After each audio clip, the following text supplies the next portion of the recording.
moi je suis d'origine portugaise, et en fait, à l'ancienne, c'est les enfants sont là pour, plutôt qu'avoir une place d'enfant, c'est des aidants pour les parents. Parce que moi, ma famille, ils allaient aider aux champs, ils allaient aider pour les animaux, enfin tu vois, et ils n'ont pas grandi comme des gosses. Donc déjà, quand tu grandis pas comme un enfant, je pense qu'à l'âge adulte, t'es pas un adulte construit comme il faudrait. Et il n'y a pas de...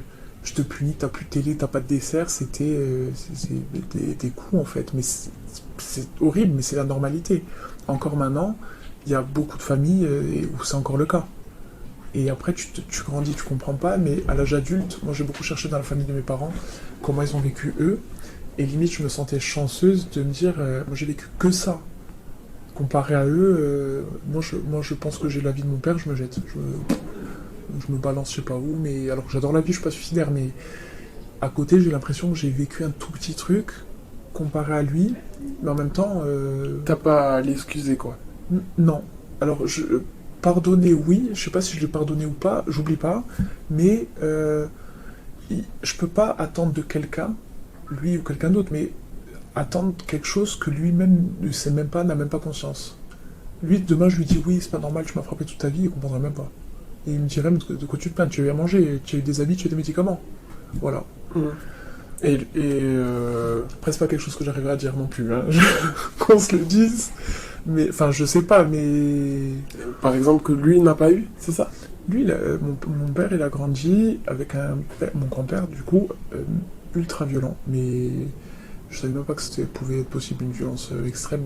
J'ai su par des oncles et des cousins que il enfermait mon père et ses frères dehors, et il laissait dormir sous la pluie, il a retiré de l'école, il avait 12 ans, parce qu'il avait besoin d'aide sur les chantiers, enfin sur les trucs comme ça, tu vois.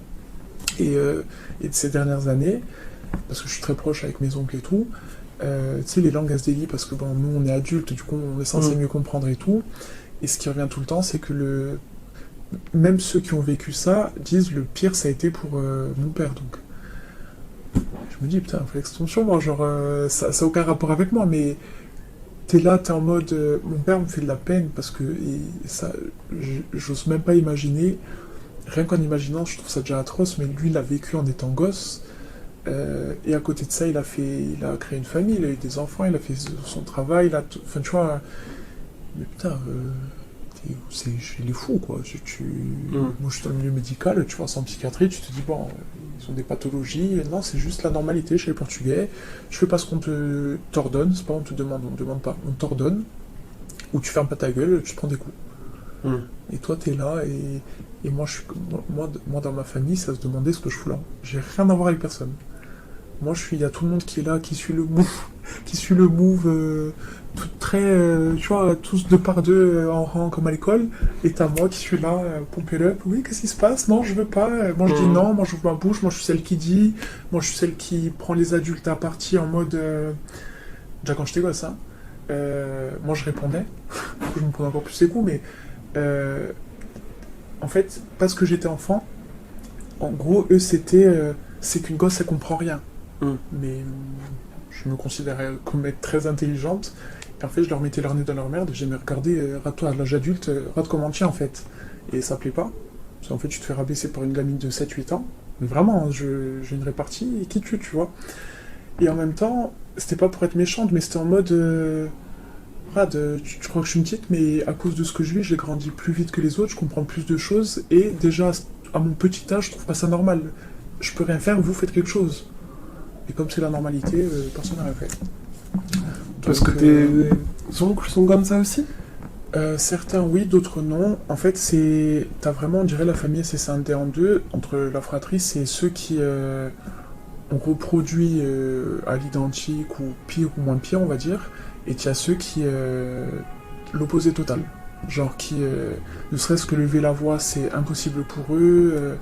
Il y en a qui se sont convertis enfin convertis, je sais pas si on appelle ça comme ça, mais en témoins de Jéhovah, alors qu'on est chrétiens de base, parce qu'ils ont trouvé peut-être une paix ou une tranquillité, je sais pas, je saurais pas te dire. Mais juste pour... ma tante m'a clairement dit, moi je voulais plus être comme cette famille. En fait, c'est tu te donnes une nouvelle identité à travers une religion, ou un travail ou autre, Et tu as ceux qui sont entre deux ou qui vont en apparence avoir l'air super cool et tout, et que tu t'imagines même pas que. Sauf que nous, entre cousins, on disait ah, tiens, Bleu, qu'est-ce que tu as? Tu es tombé? Non, c'est mon père. Mais tu vois, nous.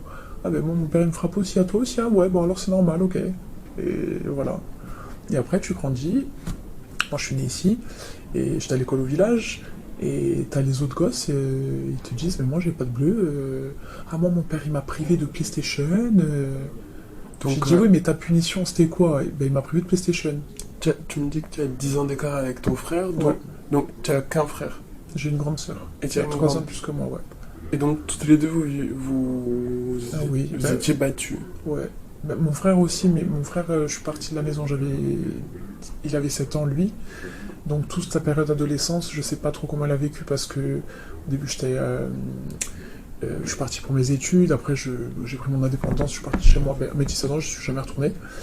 Et en fait, il y a encore maintenant, j'ai la sensation qu'il m'en veut parce que ma grande sœur, je ne me parle pas avec pour d'autres raisons, mais elle lui a mis en tête qu'on allait l'abandonner, c'est la sainte elle. Je me suis pris plus de coups pour elle qu'à moi toute seule, parce que je la couvrais, parce que toutes les conneries des ados elle les a faites. Et mon frère, il m'en veut enfin c'est ce que je ressens, qu'il m'en veut d'un truc que je suis pas responsable. Et t'as beau lui dire, on dirait que des fois je lui dis mais je t'emmenais partout avec nous en fait. J'étais avec mes potes, t'étais partout avec nous. Et blackout total, il a aucun souvenir. Et je me dis, moi je me plains, mais rate le traumatisme du gosse, que j'ai tout fait pour le protéger et j'ai pas réussi parce qu'il se rappelle même pas. Il était tout le temps avec moi. Mais comme elle lui donnait des sous, lui achetait des cadeaux, ben forcément elle c'était une gentille sœur et moi non, tu vois. Et tu te dis, t'arrives à l'âge adulte, t'as une relation un peu bancale alors que tu essayes d'arrondir les angles parce que tu as plus 30 balais, que tu es une grande, tu es mature, tu es posé, tu as du recul, et en fait ça marche pas parce qu'il se rappelle de rien. Juste il se rappelle qu'on l'a frappé et qu'elle lui faisait des cadeaux et moi non. Je dis mais tu te rappelles de ça, même mes amis, hein. Mon meilleur ami, des fois il lui dit quand il le croise et tout, parce qu'on en a parlé. Et il lui dit, il me dit, bon, quand je te vois et tout, je me rappelle quand t'étais petite, tu sais, avec ta soeur, elle t'emmenait de partout. Et lui, il dit, la grande. Et il dit, non, je pas envie de donner le prénom. La grande, il dit, non, ma meilleure amie, genre, enfin, celle du milieu. Et il se rappelle pas. Et mon meilleur ami, il insiste exprès pour que lui voit, enfin, que même des gens de l'extérieur confirment ce que je dis, parce que il s'en souvient vraiment pas, quoi. Et je me dis, il s'en souvient pas, autant peut-être qu'il croit que j'invente ou quoi que ce soit, il se souvient de que dalle. C'est que dalle. Ça fait peur. Hein. C'est ouf. Et toi, à partir de quel moment tu as trouvé que c'était pas normal ce que tu vivais dans ta famille? Moi, petite, hein, on habitait encore... Mon frère, il a connu qu'une seule maison. On a déménagé, j'avais 5-6 ans, il était pas né. Et moi, quand j'habitais déjà dans la maison avant, je trouvais pas ça normal parce que ça faisait mal et que je comprenais pas. Moi, j'ai beaucoup été hospitalisé, donc j'ai pas de souvenir de ma naissance, mais jusqu'à 4-5 ans, j'ai pas de souvenir, pas de photos, j'étais toujours hospitalisé. Et en fait, je passe d'un milieu médical traumatique, mais qui me plaisait bien, parce que c'était ma maison, quoi, les hôpitaux. Donc, c'était bienveillant là-bas. Ouais, enfin, je me sentais beaucoup seul, mais enfin, il y avait ils sont gentils, mais en même temps, ils me font mal avec les machines, avec les piqûres, avec les machins. Bon, c'était cool, mais c'était pas... Genre, si je pouvais ne pas être là-bas, déjà petite, j'avais compris que si je pouvais me barrer, je me serais barré. Mais j'étais à Marseille, c'était un peu compliqué. Et je rentre à la maison, tout se passe bien. En fait, j'ai l'impression d'avoir un laps de temps où je suis juste une gosse avec sa sœur qui... on fait Noël normal, on a des jouets, on fait la fête, on s'habille bien pour le 31, enfin, truc classique. Et ma sœur tombe malade. Moi, ça va mieux, vers mes 4 ans et demi, je crois, un truc comme ça. À mes 5 ans, elle tombe malade, et là, je deviens la petite sœur d'eux, mais transparente, invisible au possible. Et je dis pas qu'ils sont pas occupés de moi, mais elle, c'était plus grave. Donc c'était elle, c'est la grande, elle, c'est celle qui écoute, qui fait bien les choses. Moi, je fous tout le temps ma gueule, et quand il y a un truc qui me saoule, je le dis. Donc, un peu la rebelle, mais rebelle gentille, tu vois. C'était même pas...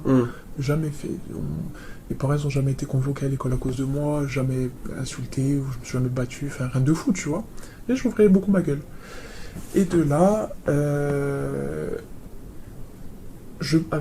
en âge adulte, je pense que de tous les souvenirs que j'ai, j'en ai quand même pas mal à partir de cet âge-là, je pense que le stress qu'ils avaient et la peur qu'ils avaient pour nous, et notamment ma soeur parce qu'elle faisait des comas ou était transporteurs médicaux, enfin ça doit être flippant pour les parents, je pense que ça a été l'élément déclencheur, ou alors c'était peut-être déjà avant mais j'ai pas de souvenir, je sais pas. Mais et de là c'était à table on pouvait pas parler, fallait faire ce qu'on on disait, c'était limite des petites servantes, tu vois. Genre, va me chercher les chaussures, va faire ci, va faire ça. La télé, c'était la télé de mon père. Enfin, le vrai macho, genre qui rentre. Bon, après, il avait un travail où il s'esquintait le corps et très dur. Ça, j'avais pas conscience à l'époque, mais il partait tôt le matin, rentrait tard le soir, il mettait les pieds sous la table et il allait se coucher. Fallait pas faire de bruit pour qu'il se repose. Mais moi, j'ai trop d'énergie. Moi, depuis petite, j'étais une pile électrique, donc je tenais pas en place. Donc, du coup, ben voilà. Et après, c'était.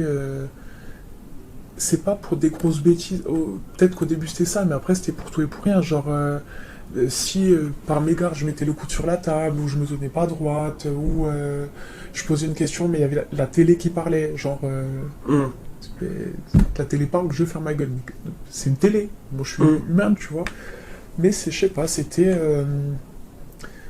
Comme une habitude, tu vois, comme... le geste facile. Ouais, voilà. Et déjà en maternelle, alors moi je suis rentré en maternelle en deuxième année, mais je sais pas si c'était en deuxième ou en troisième année, un jour ma mère m'accompagne et je suis à la bourre. Donc je cours et tout, et la maîtresse elle dit, ou enfin je sais pas qui c'est qui avait, elle dit bon allez un bisou à maman et tu files en classe. Et je dis pourquoi il faut que je fasse un bisou à ma mère j'ai souvent vu les autres le faire, mais je me suis dit, ben, nous, chez les Portugais, on y croyant, on croit en Dieu, ben, gros bisous, enfin, j'en sais rien, moi, tu vois. Ouais. Parce que pas d'affection avec tes non. parents. Ah non, jamais. Câlin, bisous, même la bise pour Rien du tout. se dire bonjour. Rien du tout. Il y a même pas, c'était même pas un bonjour le matin, donc c'est... Et là, tu t'es petite, tu vois des trucs, tu imprimes beaucoup. Tu comprends pas ce qui se passe dans les autres familles. Enfin, moi, je crois que c'est eux qui sont pas normaux. Je crois vraiment que c'est... En fait, je me dis, ils sont bizarres. Limite, ils sont trop tout mignons, mais être mignon, limite, c'est un truc négatif. Parce qu'en fait, ça, c'est ma psychologue qui m'a réexpliqué. Quand tu vis que dans la violence et dans les trucs, entre guillemets, négatifs, et c'est ça qui me pose problème aussi encore maintenant à l'âge adulte, c'est que tout ce qui est positif et genre de l'ordre du bonheur, du bien-être et tout, ça fait peur. C'est comme s'il y a quelqu'un qui a jamais été battu, demain il se fait agresser dans la rue, il va avoir peur parce que c'est une situation qu'il connaît pas. C'est violent pour lui. Moi, je vais te dire ça, c'est impressionnant. 35 ans, ce qui me fait peur, c'est les bons moments. Ça me fait flipper. Parce que quand c'est tout normal et tout comme à la télé, genre comme dans les séries américaines, je me dis, ça peut pas être normal. C'est qu'à la télé qu'on voit ça, c'est pas dans ma vie. Et c'est là où je rentrais, là moi, mais plus trop dans l'auto-sabotage, en mode, de toute façon ça va se casser la gueule un jour, donc plutôt que d'avoir mal sans savoir pourquoi, je vais moi foutre la merde, ou faire en sorte que lui en ait marre, et comme ça, on se sépare, ou... Oui, parce que ce que tu dis, c'est que ça a complètement déconstruit ta vision du couple. Ah oui, enfin, oui. tu as une vision du couple ou... Mais encore ça va, parce que j'ai la chance d'avoir toujours eu des amis, des vrais amis, je parle, qui sont encore les mêmes 30 ans après, hein. Très peu, mais qui comprenaient, qui n'ont pas vu, à qui j'en parlais pas, mais qui ont très vite compris, et qui faisaient du mieux qu'ils pouvaient avec leur âge et avec leur vécu, et qui avaient leur casserole aussi, et qui rééquilibraient dans le sens où, bon ok, ta famille c'est un peu bancal, mais nous on est là, nous ça va, nous c'est sûr. Et du coup, quand moi je pars au lycée à l'adolescence, enfin je pars en internat, et t'as ce truc de tu vois les autres, et tu vois la télé, et tu vois le... Et puis t'as bien compris que c'est pas normal, c'est toi qui est pas normal en fait. Donc mes premières relations, c'est cool parce que c'est, je pense, par mimétisme sur les autres. Est-ce que je les ai vécues en conscience ou pas? Je saurais pas te dire, mais bon, ça s'est passé. Mais en termes de relations, je découvre que je suis hyper câline alors que ça surprend tout le monde. Que je sois affectueuse. Et là, dernièrement, il y a un an, j'étais à mes amis, genre, mes vrais amis. Et je leur dis, oui, enfin ça va, heureusement que je suis affectueuse, moi. Et là, elles partent à rire. Je pense que tu m'aurais planté un couteau, ça m'aurait fait moins mal. Parce que j'ai comment ça. Pourquoi, enfin, c'est quoi qui vous fait rire en fait? Toi, tu es affectueuse, elle me dit, ouais, tu nous prends dans tes bras quand on pleure et tu dois nous faire un bisou pour la bonne année, genre. Mais pour moi, c'est déjà mon max. Enfin, et en fait, tu me respectes pas, là. C'est presque dur, même à dire, c'est dur pour moi, je le fais quand même parce que vous êtes mes amis. C'est de la preuve ultime, genre, et toi, tu rigoles. Mm. Et pendant 3 semaines, je tirais la gueule, on aurait dit une gosse. Je faisais la gueule, je boudais. Tu sais, on savait pas que c'était à ce point-là.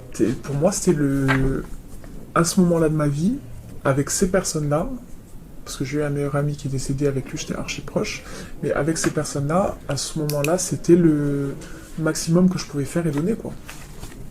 Alors que on va te parler de bon, on va te dire, ben, c'est une boule d'amour, elle a la main sur le cœur sur la main, elle a trop d'amour à donner, machin. Et ben, alors que quand tu ne connais pas, ça saute pas aux yeux, tu vois, c'est pas. Je sais pas. Ou alors, c'est ou je sais pas, ou si, quand bien même je me rends compte que ça pourrait être une situation où je peux être plus tranquille et plus ouverte, j'ai toujours la méfiance de ouais, mais. Enfin, si j'ouvre une porte, on va me massacrer en fait, tu vois. C'est ce qui m'arrivait à chaque fois et dernièrement, notamment avec mon ex, où j'ai beaucoup de réticence. J'étais sur le continent à ce que ce soit une vraie relation sérieuse sur la durée parce que la distance faisait que. Puis ça se passe bien, donc on pense à s'installer ensemble et tout et tout. Et quand moi, mais à la seconde, je te jure, à la seconde, quand moi c'est bon, on est ensemble, il m'aime, il me le dit, il me le prouve, machin et tout. Le jour où il me dit qu'il m'aime, il me dit, tu vois, mon chef, il m'a dit que je voulais rentrer avec la meuf et tout, machin, ma collègue. Alors que moi, je lui ai dit, non, mais chef, moi, je suis amoureux. Hein. C'est mon mec, en couple avec moi. Hein. Et moi, je lui ai dit, amoureux de qui? J'ai même pas conscience qu'il parle de moi. Parce que. Donc, il m'a tout prouvé et tout. Je me dis, c'est bon, bon. Enfin, lâche prise, ça va aller. Et là, c'est lui qui commence à capoter et il disparaît de la surface de la Terre, genre. Et moi, je suis là en mode, c'est pas grave, c'est pas grave. Et en fait, c'est grave, c'est juste que je me rends pas compte à quel point. Que le mec, il m'a fracassé d'intérieur et que quand un mec vient me brancher avec toutes les meilleures intentions du monde, pour moi, c'est juste une copie de l'autre. Il va pas faire pas la même chose, mais peu importe ce qu'il fera, ça fera le même effet sur moi, donc c'est mort.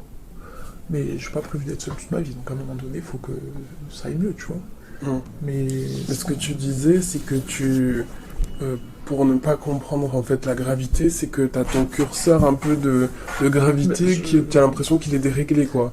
Je sais même pas si j'en ai un. C'est même pas déréglé, c'est que je sais même pas. Je suis même pas sûr de m'être déjà posé la question est-ce que c'est normal, pas normal. Ça me tombait dessus. Et ben, j'ai eu beaucoup de problèmes de santé à côté aussi. Donc moi, quand c'est un truc qui me stresse, comme les problèmes de santé, parce que c'était pas des trucs tout roses, c'est je fonce tête baissée, je lâche pas. Je lâche pas. Par contre, moi, tant que moi, je me dis que ça va aller, ça va aller. Hein. Et je touche du bois, ça a toujours été. Hein. Des fois, des années après, mais on y arrive. Je fonce tête baissée. Et c'est une fois que tout est rentré un peu dans l'ordre et que ça va mieux, que là, je me pose et j'ai la falate où je me dis ah putain, ouais, j'ai vécu ça, ça et ça, et maintenant, je fais quoi? Et que jamais je me suis dit comment je me sens, qu'est-ce que je ressens. C'était même pas des questions qui faisaient partie de mon vocabulaire en fait. Je ressentais pas. J'étais complètement dissocié de mes émotions, enfin déconnecté. Et j'ai fait un travail dessus là-dessus. Et en fait, je suis hyper fier de moi parce que je ressens des trucs. Je me dis, wow, c'est trop cool et tout. Genre, j'ai réussi. Et là, je me prends rafale sur rafale. Je me dis, ah ouais, mais en fait, ça fait mal encore plus que ce que je pensais, tu vois. Et là, c'est trop pour moi. Et du coup, je stoppe et on en est là où dès qu'un mec m'approche, je discute parce que ça m'occupe, ça me fait passer le temps, mais niveau confiance, c'est mort. Enfin, c'est pas encore d'actualité. Enfin, en tout cas, pas avec les mecs que j'ai rencontrés jusqu'à maintenant. Est-ce que tu penses que t'as un peu cette peur d'être comme ta mère? Alors moi, toute ma vie, j'ai toujours dit je veux pas être comme elle, dans le sens où j'ai fait mes études pour pas être mère au foyer. Pas que c'était quelque chose de mauvais, mais dans ma tête, c'était je veux pas être mère au foyer, je veux pas je voyais plein de parents de mes amis qui divorçaient et tout. Je me suis dit, putain, mais si je me retrouve seul avec des gosses, il faut que j'ai un bon travail pour machin. Et en fait, je pense avec le recul, quand je dis je voulais pas être comme elle, c'est je veux pas. En fait, peut-être, je crois que je lui en veux sans même le savoir moi, qu'elle ait rien fait. Mais en même temps, elle était aussi dans la même situation, mais c'était une adulte. La seule différence, c'est quand je sais pas ce qu'elle a vécu et j'ai pas envie de parler de ça avec elle et j'ai même pas besoin. Mais elle était adulte. T'es adulte, si tu fais des gosses, protège-les ou alors n'en fais pas. Après, je me suis même posé le gros questionnement en ce moment, c'est est-ce que j'étais un enfant désiré? Parce que je me dis autant ils ont eu un enfant, alors autant mon père, lui, si, il aurait fait une équipe de foot, tu vois. Si on l'écoutait, lui, les enfants. Ma mère, Malgré tout ce qu'il faisait quand même. Ouais. Mais ma mère, il y a une telle distance. Et je me dis, est-ce que j'étais un enfant désiré? Est-ce que je suis pas celle qui lui rappelle qu'en fait, peut-être qu'à ce moment-là, elle ne voulait pas d'enfant, mais que ben, mon père voulait un gosse, donc ils ont eu un gosse. Enfin, tu vois, après, tu pars dans des paranoïas dans ta tête. Mais je veux pas être celle qui. C'est pas que je veux pas lui ressembler, ça reste mes parents, tu vois, mais je voudrais pas être un jour à la place qu'elle a. Déjà, je pourrais pas me fermer ma gueule, c'est pas dans mes capacités, mais juste, j'ai souvent eu peur en devenant mère, de justement tomber là-dedans. Et je pense que j'ai eu deux relations, ben, les deux dernières où on parlait gosse, machin, tout ça. Et je pense que même si je pensais être prête à être maman, mais vraiment, hein, j'avais quand même cette peur de. Et si un jour ils me font péter, parce que les gosses, c'est des gosses, quoi, ils vivent comme des gosses. Et si un jour ils me font péter les plombs au point que je leur mets la main dessus, moi je me jette sur une voiture que je supporterai pas. Ou alors je préfère ne pas avoir d'enfant. Mais je me vois pas maman. Donc c'est compliqué, parce que tu sais pas. Tu veux t'engager avec quelqu'un, mais t'as tes peurs, mais tu peux même pas lui en parler, parce que avec le truc qu'il croit que tu sois folle et qu'il se barre. Mais en même temps, il te parle de faire des gosses, et tu es ok avec ça, mais tu te dis, et si... T'as quand même peur. si je te... Et en fait, ma psy, elle me dit, mais vous avez déjà la réponse, vous serez pas comme eux, vous en savez rien, vous. Elle me dit, mais vous vous posez la question, déjà, rien que ça. Et c'est tout un travail, mais je sais que je suis loin d'avoir fini, mais... Là, je suis plus sereine avec tout ça, parce qu'il y a eu tout ça, enfin, ces 2-3 dernières années, et fatalement, l'élément déclencheur, c'est que je vais perdre mon père, et c'est là que j'ai capoté, je me suis retrouvé en positionnement, petite fille de 4 ans, qui a peur de tout, qui est tétanisée, je vais perdre mon papa, genre. C'était... Je m'en rendais pas compte, hein. Mes amis, elles m'ont dit, mais qu'est-ce que tu as? Elle dit, tu es un zombie, genre... Je dis ouais mais je fais perdre mon père en fait. Et je leur ai même pas dit. Pendant 15 jours, on se voyait tous les jours. Et il me disait mais qu'est-ce que tu as? Ben rien. Enfin c'est pas facile à vivre quoi. Impossible de le dire. De peur que ça le rende réel. Et de là, les cauchemars qui reviennent, les machins, les sensations physiques alors que c'est que... Je rêve, hein, c'est des rêves, enfin des cauchemars mais c'est des rêves. Mais j'ai les sensations physiques. Après, pas je deviens parano mais je commence à avoir des bleus sur tout le corps. Alors que je dors dans un grand lit seul, il n'y a pas moyen que je me cogne. Je commence à avoir des bleus de partout au réveil. Mais là, je commence à me dire, je deviens complètement barge. Et j'ai la chance d'avoir ce recul où je pète un plomb 5 minutes, mais pendant 1 heure, je vais réussir à... Attends, pose-toi, réfléchis. Si tu étais folle, tu serais déjà enfermé. Si tu es là, c'est que ça va. Qu'est-ce qui se passe? Et après, je te dis tout ce que je t'ai dit. Je fais la sophro, de l'hypno, de la kinésiologie, du reiki, qu'on appelle ça les aiguilles de l'acupuncture. J'ai vu la psy, je vais aller voir un psychiatre. Elle me dit, pourquoi vous êtes là? Je suis folle. En fait, j'avais besoin qu'on me dise que j'étais folle, ça aurait été plus facile. Voilà, je suis folle, je suis malade psychologiquement parlant, voilà. Elle me dit non, vous êtes très saine d'esprit, juste voilà, vous avez des casseroles, des trucs à gérer, et là ça fait beaucoup parce que vous en avez vraiment beaucoup, genre. Et là elle me dit, truc à pas dire, j'en ai jamais vu personne avec autant de... Super. Et j'ai regardé, elle me dit bon, on prend rendez-vous pour la semaine prochaine. J'ai regardé, j'ai dit... En fait, j'étais en mode, déjà avec gribouillet sur sa feuille, là, j'avais même pas l'impression qu'elle m'écoutait. Tiens, on reprend rendez-vous. Et dans ma tête, pour te dire, j'étais tellement détaché, je me dis, bon, ok, c'est pris en charge par la sécu, mais je vais pas me faire du mal à ce point-là, et je n'y suis jamais retourné. Hum. Et après, j'ai fait, je sais même plus, j'ai fait tellement de trucs. Tu sais, après, j'ai commencé la méditation, je dormais plus, je fais une grosse insomnie avec la méditation. Et là, tu t'arrives à plus te recentrer sur toi, du coup, tu t'écoutes plus, tu te comprends mieux, t'as plus d'évidence à... Les choses paraissent plus évidentes, enfin, tu comprends plus rapidement, plus facilement. Et là, tu te dis, en fait, peut-être pas une vie si simple que ça, en fait. Mais il y a pire. Alors, il y a mieux, c'est sûr, mais il y a pire. Mais c'est pas parce qu'il y a pire que j'ai pas le droit de... Ou même me plaindre. C'est pas quelque chose de mauvais, enfin de... Ou juste d'en parler. Et je sais pas si ça aidera quelqu'un de se dire que quand... Moi, j'ai trop de vie au fond de moi, tu vois. Moi, je peux moi me laisser aller, je vais être en déprime tous les hivers parce qu'il pleut, parce qu'on me fait chier, parce qu'à chaque fois, il n'y a rien. Ok, ça va durer 5 minutes. Mais il y a toujours... si je passe par ça, c'est que je peux passer au-dessus, donc il y aura mieux après, tu vois. Ça peut aider quelqu'un d'écouter tout mon blabla.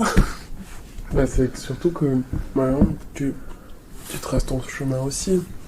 Tu es dans le médical. Ouais, je vois d'autres choses aussi, je pense que ça aide. Même si...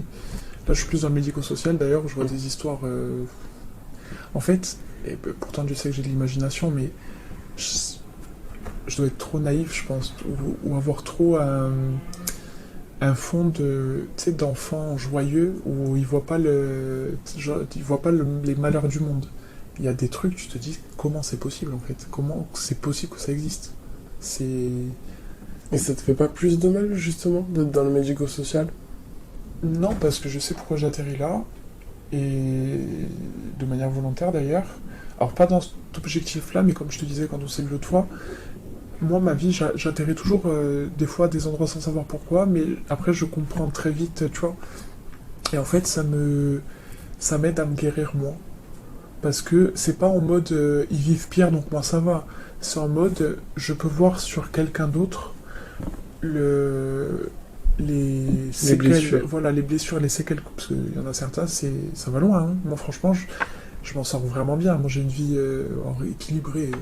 Où est l'équilibre, mais je me gère seul, je vis seul, j'ai mon appart, mon boulot, ma voiture, mon machin, enfin depuis mes 17 ans. Jamais été en En galère tout cas, plus tes que objectifs, ça. tu les as atteints, quoi. Ouais, j'ai pas lâché aussi. Hein. J'ai Ouais. cravaché comme. Après, c'est du travail. Hein. C'est plus que du travail. C'est.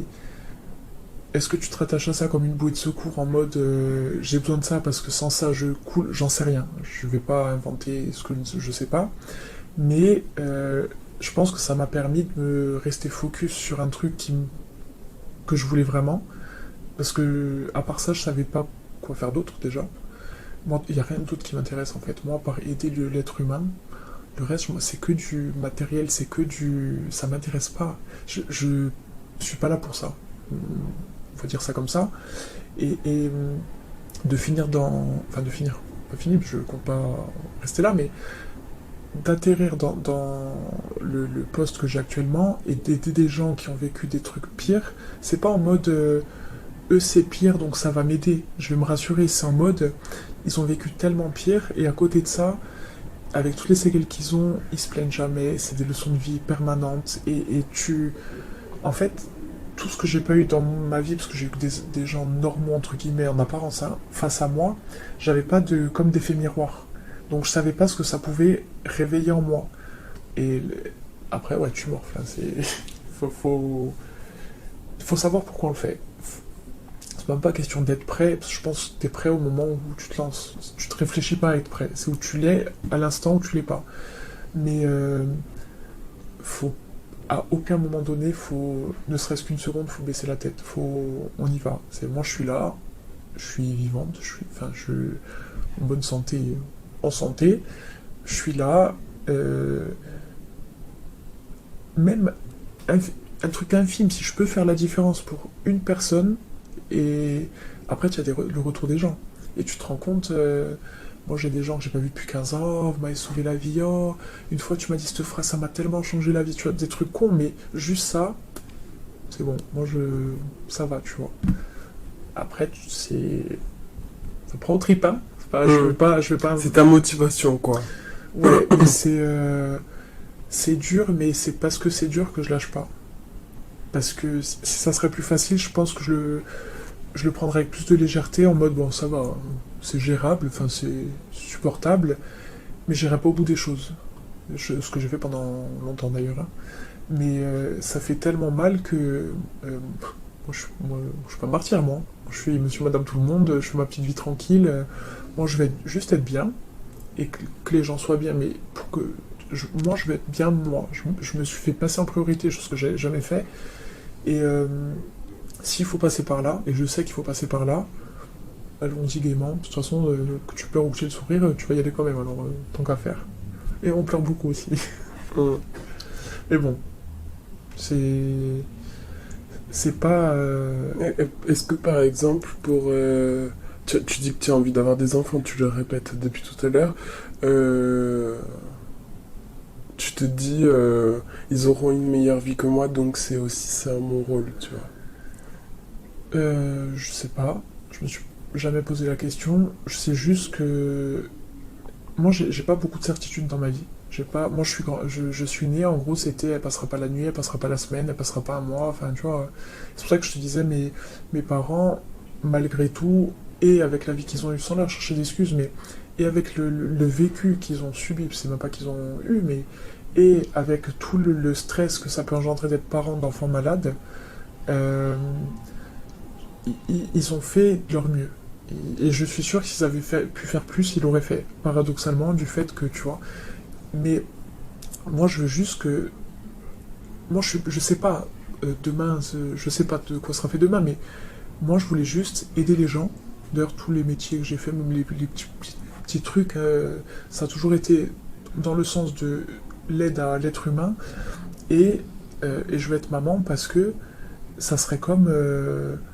Pour moi, il n'y a pas d'échec dans la vie, vraiment, à proprement parler. Mais si dans 100 ans je dois mourir et je ne suis pas maman, et que je suis venu faire quoi en fait? Depuis toujours, le seul truc que je sais, c'est que je vais être maman. Et je suis même pas dans le stress où, oui, à 35 ans, tous ils sont fous, là, si à 30 ans t'as pas de gosse, tu es fini, tu es périmé.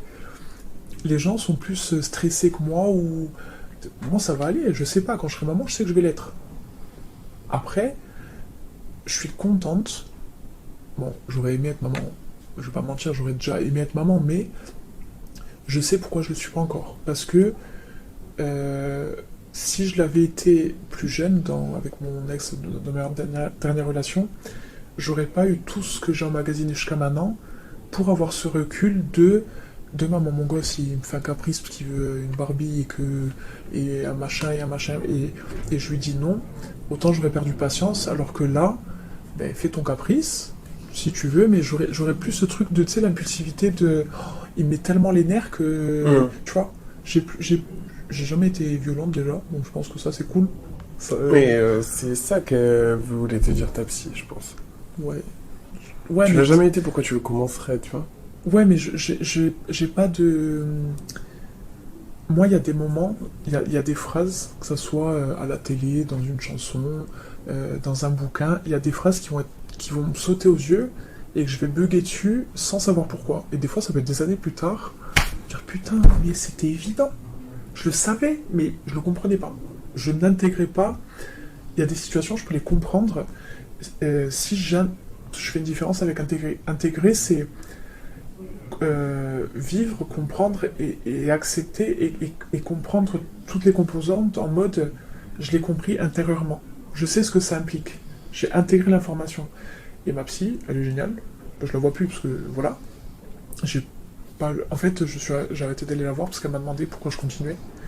Et j'ai dit, bah, parce que vous êtes psy. Si je vais pas bien, je viens vous voir. C'est votre travail. Elle me dit, oui, mais quand vous venez, vous posez des questions alors que vous me donnez les réponses. Elle me dit, moi, si vous venez me voir pour que je vous dise ce que vous savez déjà, à part perdre 50 balles, dis-moi, je dis ça pour vous. Hein. Il m'a fallu un peu de temps, mais elle a pas tort.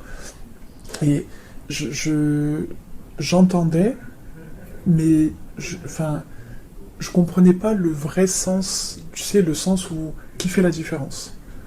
Et quant à ça, ça change tout. Et là, tu avances, là, tu prends l'escalier, les marches deux par deux, parce que c'est- ben, tu comprends en fait. Tu sais que t'as les outils. Ouais. Ben, t'es pas une mauvaise personne parce que t'as été une enfant battue. T'es pas une mauvaise personne parce que t'as peur de souffrir. T'es juste pas une mauvaise personne parce que t'as un vécu différent ou pas génial. C'est ce que tu fais de ta vie, je pense, qui fait la différence en fait. Après, est-ce que c'est une force, est-ce que c'est un caractère, est-ce que c'est un... Je sais pas qu'est-ce qui fait la différence chez les gens entre ceux qui s'en sortent ou ceux qui... Moi j'ai une amie, enfin une amie, une connaissance. Qui répètent. Non, non mais c'est surtout se victimiser à ce point-là, je trouve ça indécent. Et en fait, dans sa victimisation, il y a une espèce de... Faut pas oublier que je travaille dans le médical, donc j'ai quand même une certaine base, où je suis très observatrice. C'est juste pour... Alors après, c'est pas une critique, c'est peut-être elle a que ça pour se faire apprécier des gens, mais en gros, c'est pour se faire accepter, pour se faire aimer des gens, c'est oui, moi la pauvre, moi j'ai vécu ça. Oui, mais ok, il y a plein de gens sur Terre, malheureusement, et je savais même pas moi. Moi, je pensais pas que. Genre, je pense dans toutes les familles, il y a des histoires d'enfants battus. Là, dernièrement, on parlait d'inceste. Je me dis, mais c'est des trucs de fou. Enfin, que tu vois dans les journaux du nord de la France, tu vois. Des histoires atroces. Et toi, t'es là, t'en parles comme si t'avais acheté une baguette de pain, en mode oui, moi mon père il était alcoolique, moi la pauvre j'ai mal vécu mon enfance, faudrait tout me donner sur un plateau d'argent. Ben va travailler meuf, bouge-toi les fesses en fait, fais quelque chose. Arrête de... En fait c'est malaisant parce que c'est... Je me fais de la peine. Déjà, je me dis, putain, la pauvre, j'ai envie de la secouer en mode. Je sais pas, Réveille-toi. fais quelque chose, c'est bon. Tu l'as vécu il y a 30 ans, t'es encore dessus maintenant. Tu te rends compte qu'il y a un problème. Va chez les spécialistes si tes amis, ta famille n'arrivent pas à t'aider. Mais c'est la facilité de. Moi, la pauvre. Et moi, ce discours, j'y arrive pas. Moi, les gens qui se victimisent. Au début, j'étais là, ouais, mais tu sais, c'est dur pour eux, ils savent pas faire autrement. Il y en a, c'est le vice. Et ça, c'est moche. Parce qu'il y a des gens qui souffrent vraiment. Et qu'il y en a qui se servent de ça et. Pas très. Je sais pas. Je trouve ça gaufre en fait. Je sais même pas les mots, c'est.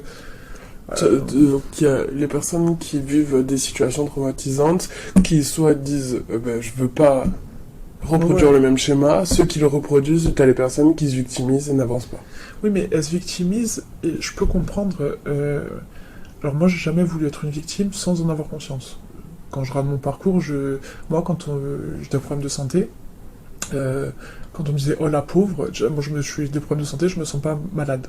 Genre je vais pas te dire je suis malade ou c'est juste des problèmes de santé, c'est juste des petits trucs. Genre juste j'ai une tumeur, juste j'ai failli mourir, enfin tu vois, c'est juste ça, des tout petits trucs, alors que c'est quand même un peu grave. Mais je te disais, moi je fonce tête baissée et c'est après je me dis ah ouais, c'est moi j'ai vécu ça.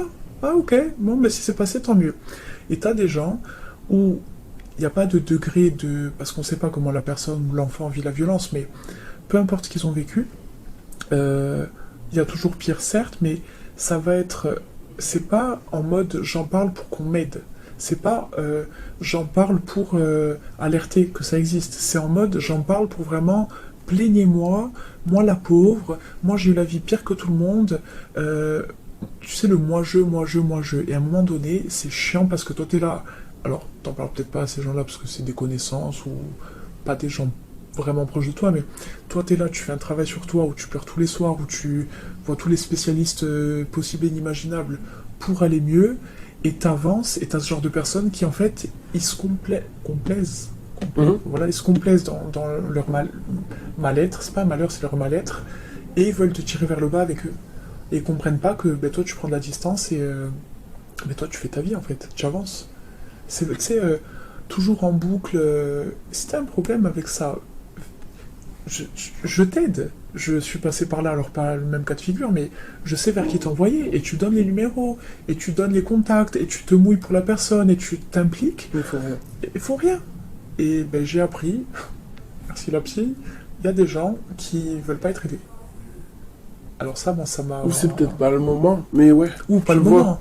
Mais pour moi qui ai une mission de vie en mode moi je suis là pour aider les gens, moi je t'aide et tu veux pas de mon aide, Mhm. Tu veux que je te parle mal ou quoi? Comment ça, tu veux pas Et en fait, c'est à un moment donné, t'en as marre que les gens se plaignent en boucle, en boucle, en boucle, et ils ont des problèmes. À chaque fois, je dis ça, c'est des gens qui trouvent des problèmes. Toi, tu trouves des solutions à des problèmes, et eux, derrière, trouvent des problèmes aux solutions. Et en fait, et là, tu te ressens sur toi, et tu te dis, en fait, moi, ça va. Franchement, moi, ça va. Tu sais pourquoi tu fais tout ça, parce que des fois, tu baisses les bras. Hein. Des fois, tu te dis, je suis complètement barge. Il y a plein de gens, ils se sont fait frapper, puis ils ont une belle vie, ils ont des gosses, ils ont des voyages, ils sont en détente, ils sont tous sourires et tout. On sait pas. On est trop trompé par l'apparence, surtout en Corse, je trouve. Les photos Insta, les machins, ce que les gens veulent bien montrer. Et il y a l'envers du décor où ces personnes-là, je mettrais ma tête, mes mains coupées, et Dieu sait que je me kiffe trop ma tête, tu vois, mais je suis sûr que ces gens-là, tu les mets face à eux-mêmes et tu leur demandes, quand ils sont face à eux-mêmes, comment ils se sentent. C'est pire que l'opposé de ce qu'ils montrent. Moi, j'aspire pas à ça, tu vois.